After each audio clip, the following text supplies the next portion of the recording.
What's up, everybody? This is Kyle Thumb. This is interview number 16 on the Solar Growth Podcast with Tony Flores. Tony Flores is back. He was one of the first guests I interviewed. He's a master of generating cheap leads and doing online, virtual, and in person. And in the solar industry, he does a lot of awesome stuff. I wasn't quite as sharp, and I feel like the interview didn't have as much structure as I would have liked. But still, I mean, Tony provides so much value, and he's such an insightful person, and he does things differently, and that's probably why he has such awesome results. So I'll stop talking. We'll get into it. This is Solar Growth number 16 with Tony Flores.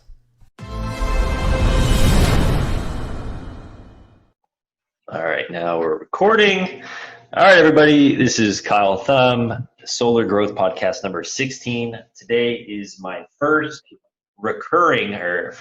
second time guest. We're talking with Tony Flores, and we're talking about cheap leads, Facebook, and appointments. And the reason I'm talking to Tony is because I'm pulling my hair out, and he's living the life over there, getting the incredible prices almost everywhere. So Tony, thanks so much for chatting with me again. Likewise, man. Thank you for having me again. Awesome, man. I like your new office, by the way. It's looking a little nifty. Yeah, it's coming along.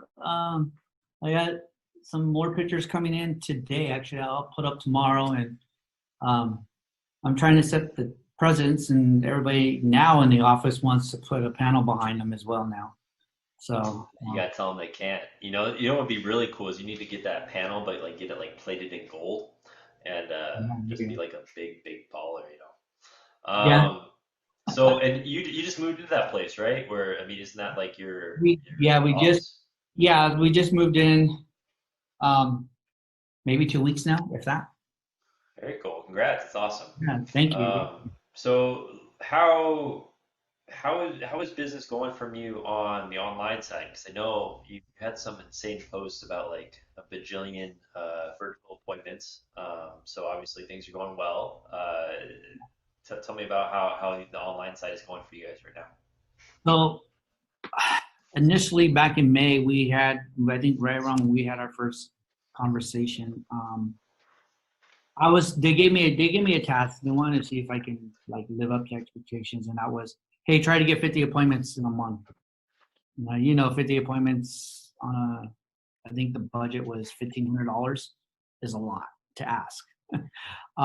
So we went out there and ended up bringing 83 to the table.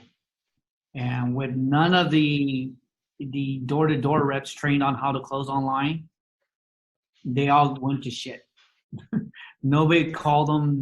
They got missed.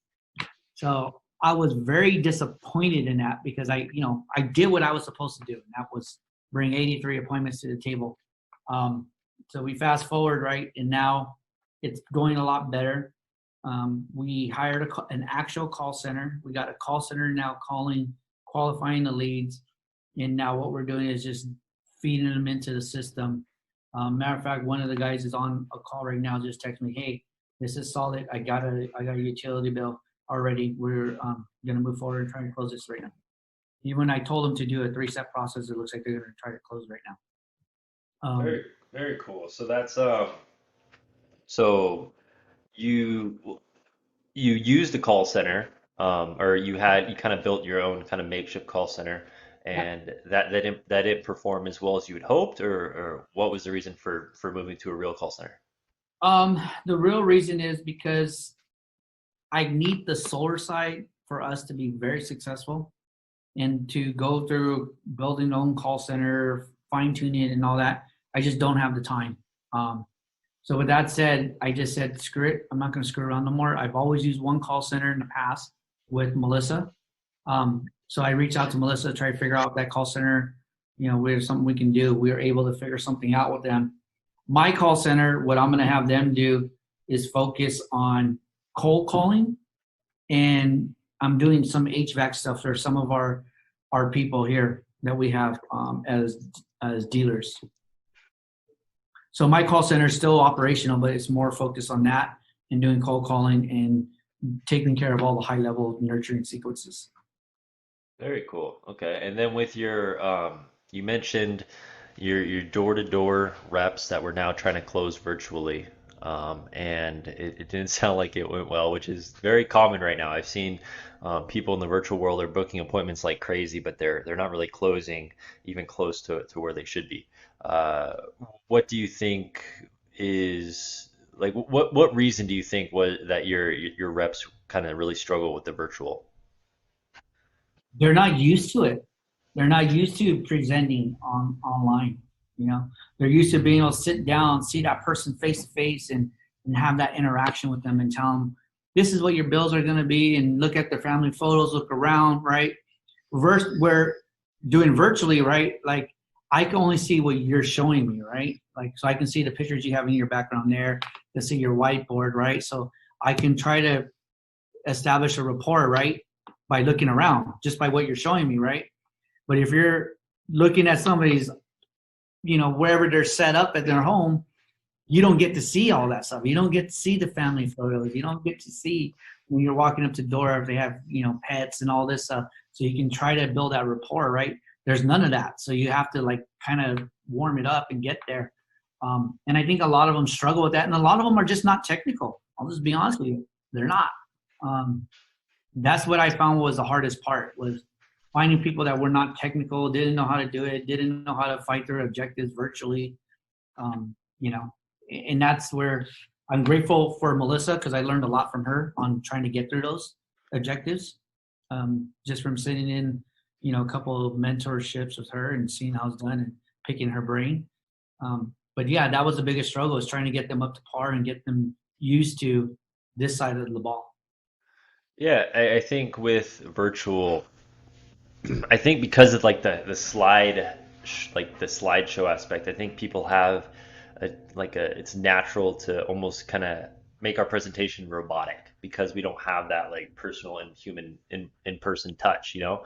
And I can see that being something that really does take practice in figuring out how to make it less robotic, but also still close at a highly successful rate. So you mentioned Melissa. What do you think is like what is the most common objection that you guys are seeing right now in the with virtual appointments?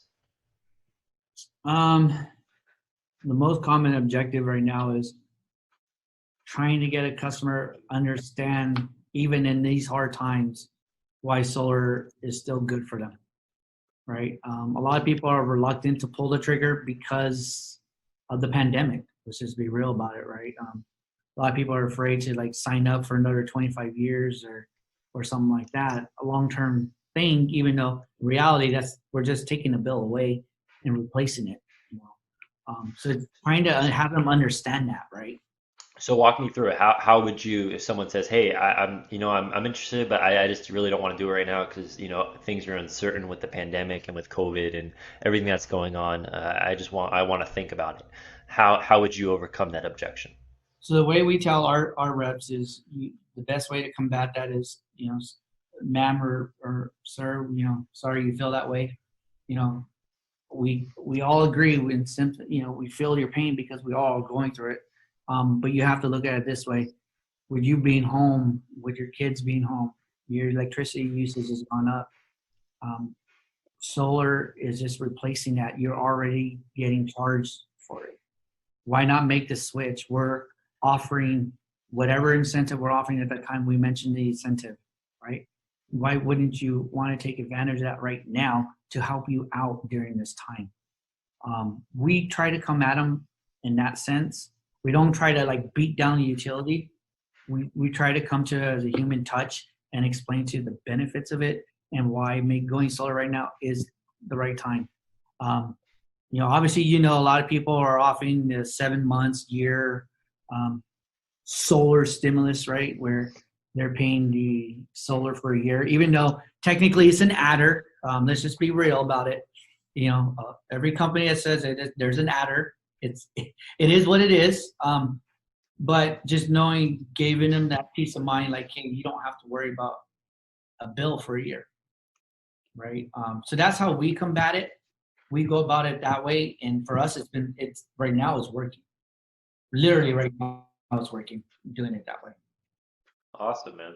That's so cool. Yeah, I think marketers we definitely know how to sell the adders and to pitch, because remember we have to always craft an offer and we have to figure out how to make it where the details, like we can give them what they want and they don't necessarily have to worry about the finer details. And I think a lot of times when I spoke to a few reps that have really struggled with that because they love solar, they love the aspects of it, and um, they don't really focus on the money saving aspects that the clients really care about. And I think that's probably the biggest thing is making sure that you can overcome those objections and tie it into um, whatever offer you have at the moment. Because then you're going to be able to bring in the urgency, you're going to be able to make it work, make sense, you're going to be able to bring in that emotion, and then you're really kind of making it a no brainer on all different levels. So you're going to be able to close at a higher rate. Um, when you're so I know your call center now is cranking out appointments like crazy. But you're also cranking out leads like crazy. What is Correct. kind of when you're looking at it from you're generating these leads on Facebook we most of the time, and they're usually short form. Like, what is the percentage that you look for to like? What is your goal when it comes to the appointment booked percentage? So how many for however many leads I want this many appointments. Like, do you have a specific rate that you kind of shoot for when you're looking at that? Yes, I'll be honest with you. So prior to me rehiring this call center, I ran a campaign with them back in November in Texas. Me and Melissa blew up Texas in Spanish. Neither one of us speak Spanish. Okay. So we use this call center, and I thought my percentage was like around 20%. I was shooting for 20%. Okay, as far as those type of leads to conversion, right? When I rehired them, they told me my conversion was 40%. So right now I'm still hitting about 38, 40, 41% right now on my conversions. And they're asking 10 questions for me this time. They're not doing a full blown 21 question when they're calling and qualifying them. And Yeah, if I, 21 seems kind of like overkill. yeah, it You was, it was really, a lot of questions. It was shading and everything. oh, and the thing about asking too many questions is you're building a lot of rapport with the appointment setter, and that doesn't really do you any good. So when you ask 10 questions, like the most important ones, and then you can get them in contact. So when you guys are doing virtual, do you do like, I'm assuming you do some version of at least a two touch where the rep reaches out before the actual appointment? Yeah, so we do two touch. We do obviously the call center one, right? So that's like three steps, but that's one. So the other two steps are the rep is the second one. He's calling on that appointment, going over details, sharing them any questions, concerns they have about solar, trying to build that rapport, schedule them for the next call to try to close them. So, Unless so is that first phone call that's scheduled by the call center? They right. schedule the initial phone call and then the rep schedules the appointment? No, the rep will then go into that appointment and try to build a rapport, go through any questions they may have, talk to them for about 10, 15 minutes. If they're willing to talk more, then he'll go into the slide deck and go right into it. If not, he'll try to say, okay, we're going to, get through this. We're going to, the next call, I'll need about 30, 45 minutes of your time. At that point in time, we're going to go ahead and go through it, right? During that time frame between that second appointment to the last appointment, they're in communications either via phone or text messaging, trying to just, build that rapport even stronger. So by the time they have that next call, it should be an easy sale, right? Because they already built it, right? Yeah. And if you notice, right, door-to-door people, that's what they do, right? They'll go knock a door, they'll get an appointment. During that time, they're texting them, they're building a rapport, they're trying to, when they get into the appointment, if they're not doing same-day closes, they're already building it, right? They're having conversations with them. Sometimes they're calling them like their son. They can't wait to meet with them again. When you come over, I'm going to have dinner for you. I mean, I'll be honest with you, some of them, that's what they do. So we try to do the same thing, but virtually, right? We're trying to take that same thing, replicate it, establish the rapport on the side as we're getting ready to go into the third. Very cool. So it's not necessarily super structured. It's more like the appointment is on the schedule, and then the rep is able to start reaching out and adding more personal touches with them to make them more confident about the appointment. Correct. Make them feel comfortable with signing with somebody over Zoom or whatever you're using, right? Zoom, Hangouts, GoToMeetings, whatever you're using. It just makes it that much more of an easier transition to saying, hey, Would you like to spend $40,000? Um, right? Or versus trying to just do it cold over Zoom. Yeah, and you don't want to get to a point where the person doesn't know Zoom. Like if they don't Correct. know how to use Zoom, that's something that you want to make sure that you can help them with before the appointment. Otherwise, it's going to be a rocky start to your sales pitch. Correct. All right, now I want to talk to you about Facebook ads. So I talked to you a little bit about this before. Facebook ads have been the biggest pain in the ass of my like the bane of my existence, and that's funny because it's my entire life, you know. And Right. the last week has been really, really rough. And what makes it even rougher is when I see you posted and you're obviously just continuing to crush it and getting insanely cheap leads. And I am pretty jealous. I'm not gonna lie. But what I want to talk to you about is I want to talk to you about scheduling because I know I talked to our friend Daryl Dexter last week or maybe a week Hey, and a half ago. What? okay. That's awesome. You didn't know I talked to Daryl? I saw it. I honestly haven't had a chance to go back and listen to it. We I mentioned want to. we talked about you, man, because Oh, did you? we were talking about scheduling, and I was telling him how you were like because we both everyone always has theories about scheduling. We always test different things, and the one thing that I know you've done well that I have never been able to do well is like scheduling like little blocks where you basically get like a big 1,000 leads in like the span of a few hours, and so I want to hear about like what is your how do you go about scheduling? Do you ever run ads all the time? Do you only schedule them in specific blocks? Do you ever run ads for more than a day? Like, what's working for you right now? I'll be honest with you. I turn them off when I go to bed, and I turn them on when I wake up. When I don't run them, I try not to run them on the weekends. I do everything opposite of what everybody teaches, right? And I wish I was lying about that, but I'm not. I like right now I have ads turned off that I'll probably turn on in the next hour, just because I feel like it now. But what I tend to do with it, so there's a couple of ways of doing this, right? So there's an algorithm hackery, right? And that's what we were talking about previously too. You have to look at Facebook as this freeway, right? And you have a carpool lane, right? And you want to be on that freeway during the most busiest time, right? And when's the best time to utilize that carpool lane? During the rush hour, right? But in order to utilize the rush hour traffic and use that carpool lane, some cases they charge you, right? So you have to pay a couple of dollars to utilize it, right? And a lot of people don't mind. So there's a couple of ways. Between 2 to 6 in any market you're in, set it for $200 a day, okay? Between 2 to 6, but you have to set a timer though, or start it at 1. You usually have to give it about a half hour. Start it a half hour prior. Turn that sucker on. Set your timer to turn it off at that time, like 6, 8 o'clock at night. When you say timer, are you talking about like a manual timer, like on your phone or something, or like Set an scheduling it in actual, Facebook? no, set it an actual time. Don't do it to Facebook on your phone. Facebook doesn't, if you do it on Facebook, it's going to say, okay, I know what you're up to, right? So you have to think about it from that aspect, right? I set a timer on my phone. I say, this time I'm turning it off. I log in, I turn it off. If I don't turn it off, it's going to eat all my ad spend, right? So by me doing that, Facebook is saying, okay, I need to put you in a better demographic, right? There's another way too. And the other way is if you want to let it run all day, it's a bidding war, right? Most people do 20, 20, 25, 35, 40, 50 bucks, 70 bucks, 75, 100, right? Go over it a little bit, $2.99 over.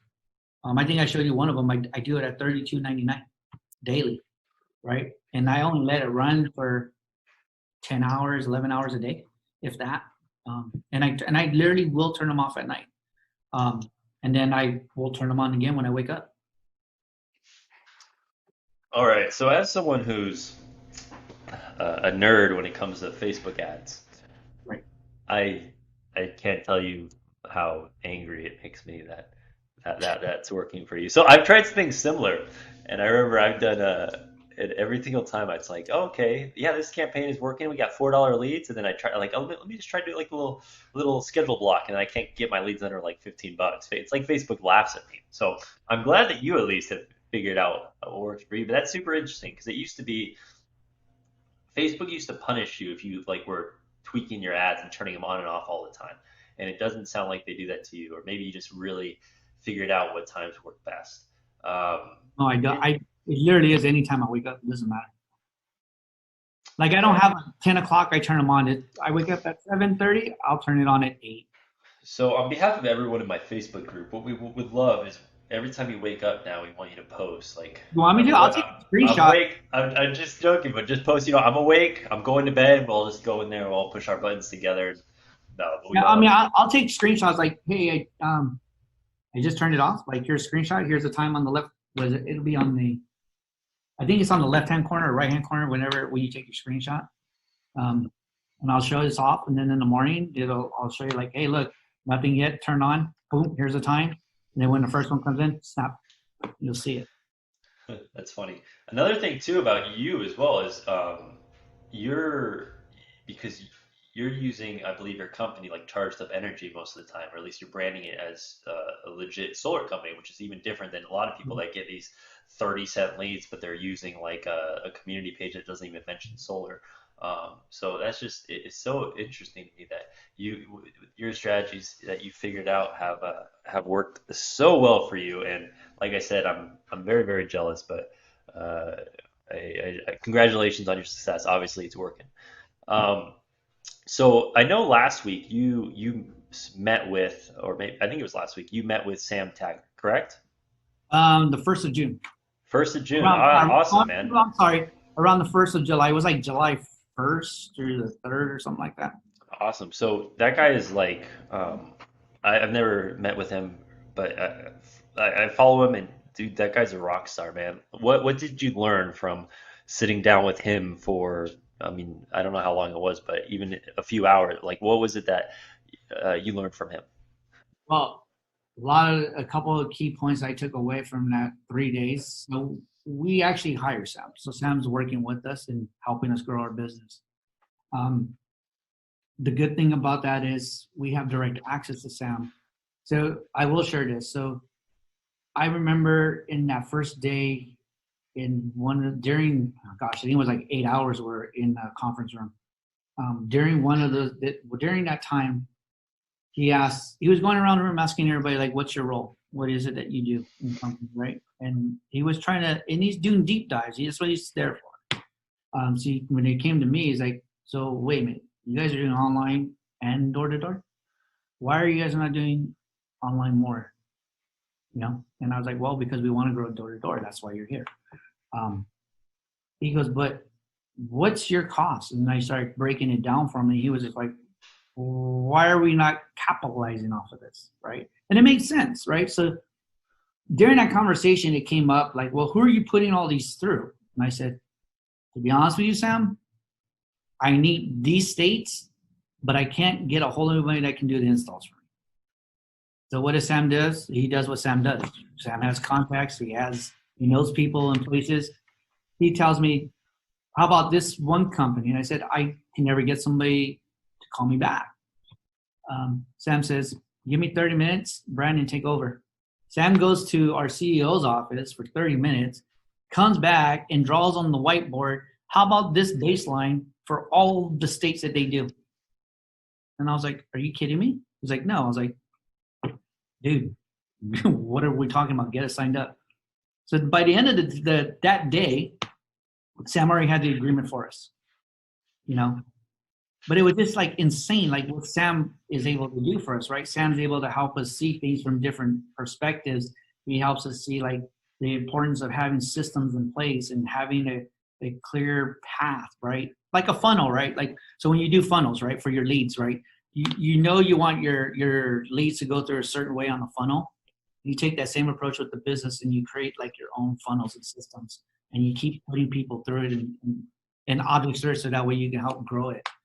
So it was cool. Like we got to spend the whole day with Sam, even parts of the evening where we hung out with him and, before he had to fly back to Utah, and then the rest of his group stayed back for the next 2 days after that. But yeah, we had talked to Sam all the time. I know initially we were supposed to talk then, and I was going to pull him off to the side to talk, but I just couldn't. It was getting very intense, and it was getting to some deep dives on the business and strategies and all that stuff.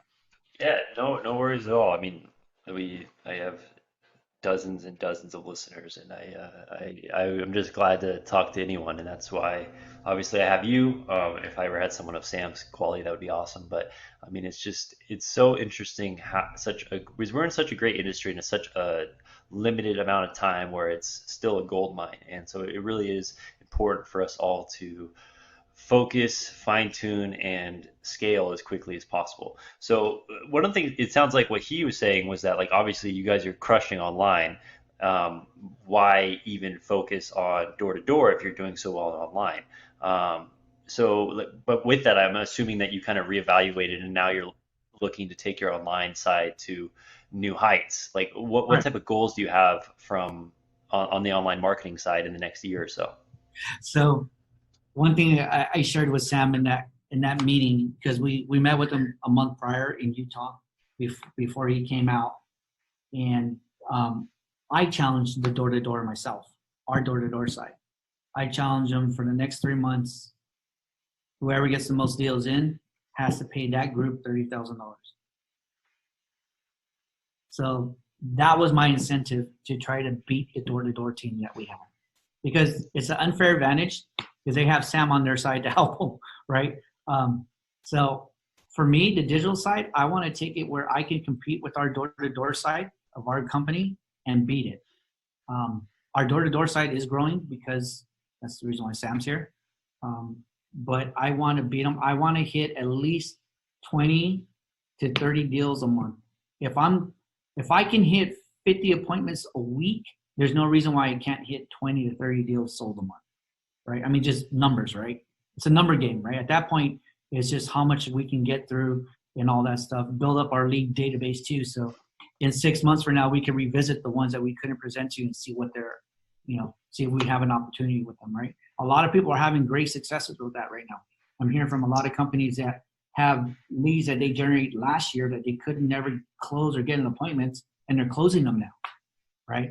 So I'm just looking at it like that too. Like you said, you get X amount of leads in a short time, keep them. Yeah, okay, I can't do nothing with them right now, but I might be able to in 6 months from now. I'll revisit it in 6 months. Yeah, Um, it that, goes back to another mutual friend, Alex Brittingham, and I mentioned this on Daryl's yes, call too, is like he mentioned laser eye surgery, LASIK. right. Like he always talks about how like that's something that I, for example, would opt in for, and I don't know when I would actually take advantage of it. It might be a year from now, it might be 5 years from now, but you can never give up on cold leads. For sure. So, do you have an approach or like a message that you give your team when they're reaching out to leads that are cold as can be? I do. So let's say they're revisiting the lead from last year, right? So the way I tell them to approach it is like, hey, Mr. and Mrs. Johnson, we saw last year that you reached out to us to find out about going solar, and for whatever reason at the time it didn't work out for you.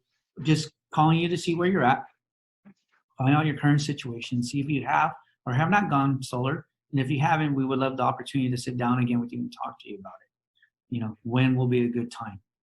And whatever notes we have in there, we bring it up, right? So, for instance, if we did get through to say Mr. and Mrs. Johnson the first time, we should have had like any importance of them, like how old they are, right? When was their birthday? How many pets and kids they had, right? And this is something I learned from another person was you jot all that down. So when you do have a follow up with those cold leads, you have that information that you reach out to them. They're more open to talk to you because you actually remember them, right? Even though they didn't go with you. If you can get them on the phone, right? If you can't get them on the phone, then obviously it's just like we saw you didn't take advantage of this. We're just reaching out to you to see if you're going solar. If there is notes, read the notes. And we're also teaching our reps to do that too. So when they come back after an appointment, when they have all that stuff down, they note it, they dot it down, we throw it into a database. And during that database time, when it comes time, we have reminders running out of crystal reports, sending out to us, hey, this week is Mrs. Johnson's birthday. So we'll send a little something, Hey, Miss Johnson, we're just thinking of you. We sat down, talked to you last year or whatever the case is. Just kind of curious if you're still in the market of going solar. That's that. Awesome. Yeah, man, it's incredible, and that's obviously um, one of the most.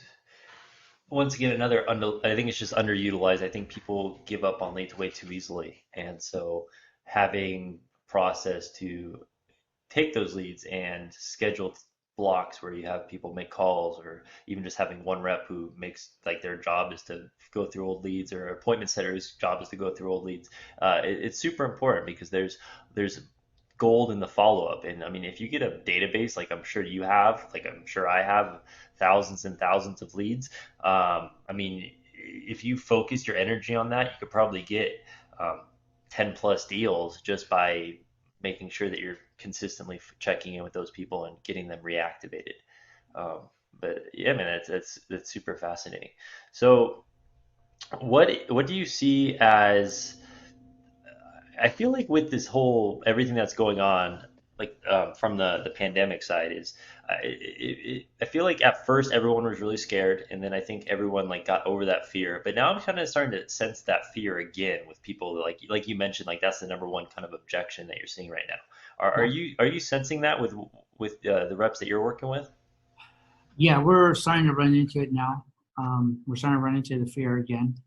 Um, again, we're just trying to just try to relate to them, like, telling them like we understand, like, hey, we're going through it all. All of us are going through this.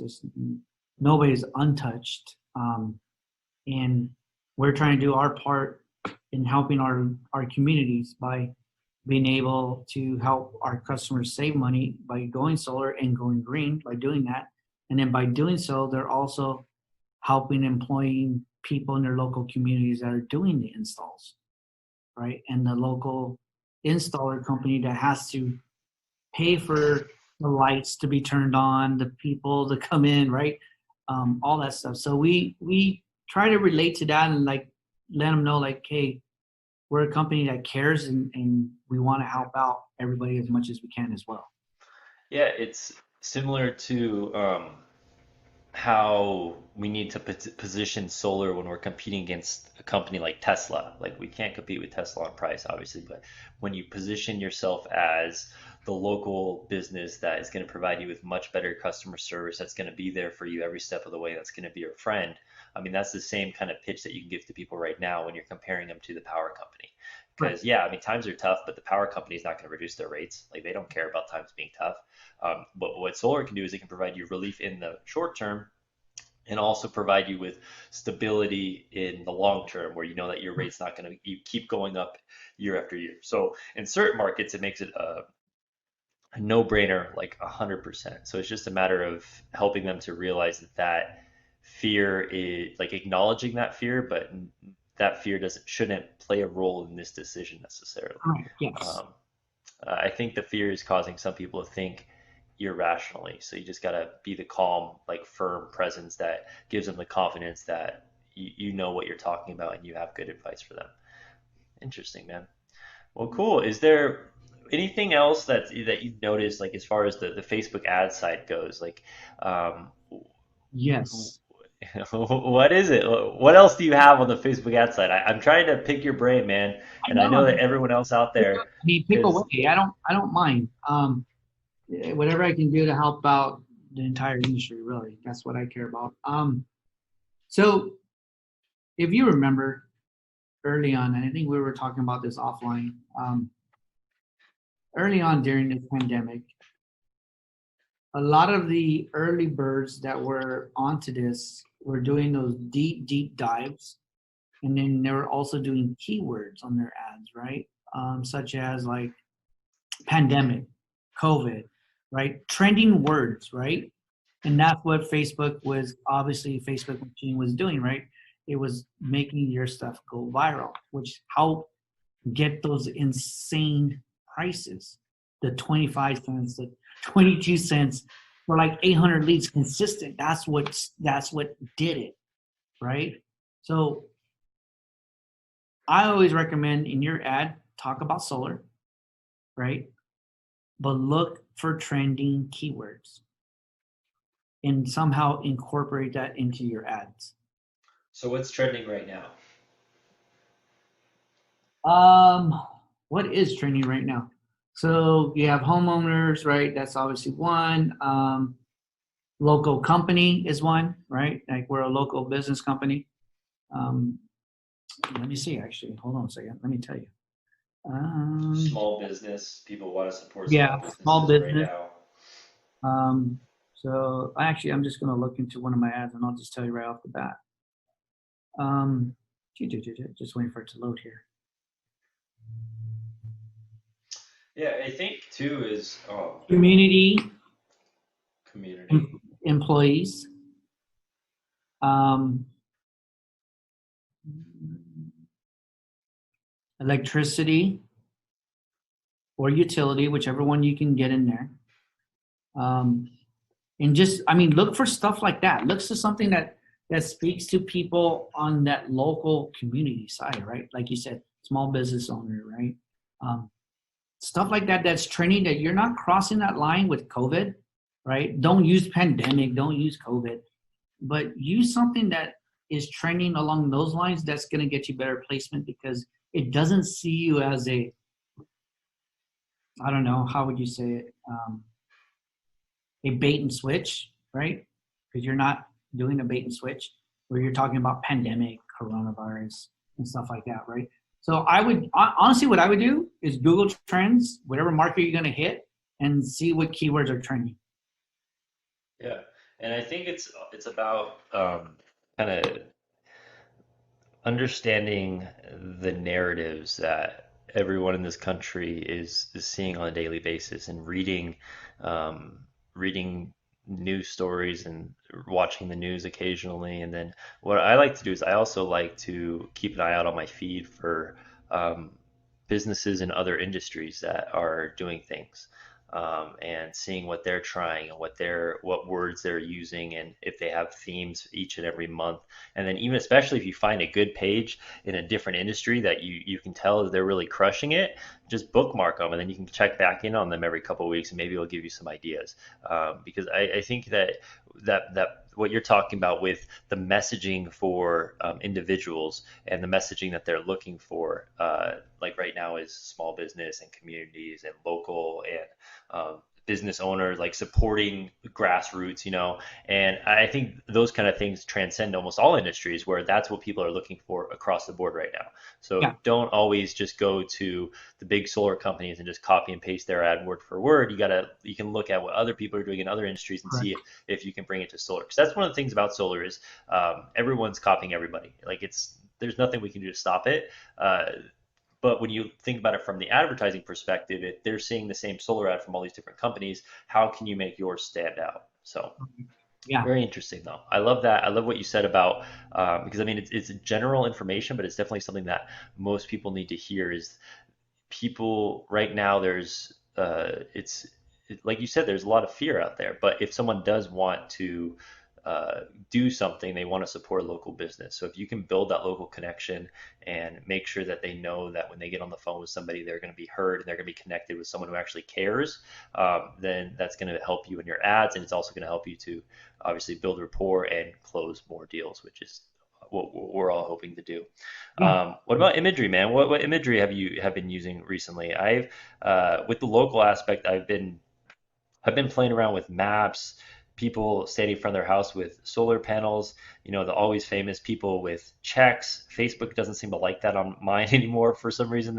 Every time I have somebody with a check, I get flagged as a cryptocurrency product, which is just super fun. And then you appeal it, and Facebook just leaves it in like purgatory, and you never hear back from them ever again. But what imagery are you currently using, and like how do you adjust your imagery based on like kind of the narrative and the messaging that you find is trending at the time? Um, I'll be honest with you, I'm using old stuff right now. Um, I do have one, and I think I shared it with you a while back that I kind of used in the past. It worked really well. Daryl had this mastermind work class in Alex's group, and I took what he taught us in that mastermind class, and I ran with it here locally in Fresno. And I think within the first like 12 hours, I had like 26 leads. Like this. It hit like wildfire. It was the ad picture. It wasn't the ad copy. And it's a picture I only use around this time of the year here because it's a picture of a person holding up. It's not really holding it up. It's the way it's taken, the way it's put in. It's like three different pictures in one. It's a gentleman, big picture, small little box that shows like what's due. And then underneath it is a box where the utility logo goes in. So up here it shows like $561. Down here it shows the local utility company, right? So what I did was I took that and I ran it in all PG&E territories. I went into PG&E, did some research, found out what cities and counties they're in, and I specifically put that ad in those cities and counties. And because my imagery was home to that, and it hit a core with people, like, yeah, I do pay that much. Why the hell am I not doing this, right? It flies that much quicker. So what I've done and what I'm probably am going to start doing again within the next couple of days is I'm going to take that and I'm going to run it for every utility company I'm running into right now. And I'm going to do that same approach with their logo down at the bottom of that page. That looks like it was not photoshopped or anything. Like I'll see if I can find like an actual paper one online that just has the logo so I can cut it out and put it in and just run that same picture. The PNG with the transparent background. Just search the logo and type in PNG at the end, and you should be able to get it. Yeah.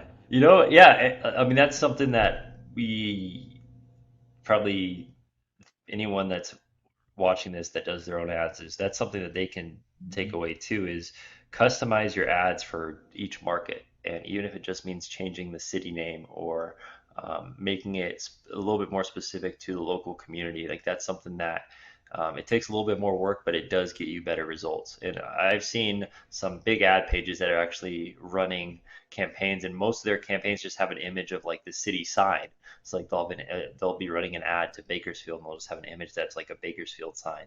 And I've tested it. I've never really gotten the results that I hoped for with those kind of things, but it's important just because it grabs their attention. It's going to get your click-through rate higher, and once again, it's just going to kind of communicate that message about local and community and small business. It says, "Hey, we're local. This is for you," and it's just going to grab people's attention much more. What I'm comparing that to is like comparing that and running to an ad to all of California, where it says, "Attention, California residents." Yeah. People in California love California, so it's not necessarily the worst thing, but people are much more connected to their local hometown. They're much more connected to their area code and their county and things like that. Where if I'm from 805, I'm from Santa Barbara County, an ad that says Santa Barbara, an ad that says Lompoc, an ad that says Santa Barbara County is going to grab my attention a little bit more than an ad that just says California. So a little bit more work, but definitely something that everyone should play around with and test. Awesome, man. Well, I think that's all. I think we're good for this episode. I had fun, man. Congratulations on all your success, and obviously you're crushing it. And I know we went over this again, but just in case there's anyone that's watching this, they didn't watch the first interview. If someone wanted to reach out to you, what would be the best way that they could do that? Honestly, Facebook Messenger. It may take me a couple hours or a day to respond, but don't think I just ignored you. You have to understand, like, I get bombarded, as you can imagine. So I think that's the best way to reach me, is through Facebook Messenger. Awesome, man. Well, he's a busy guy. Thank you so much for your time, man. I hope that you have an awesome rest of your week, and we'll talk again soon.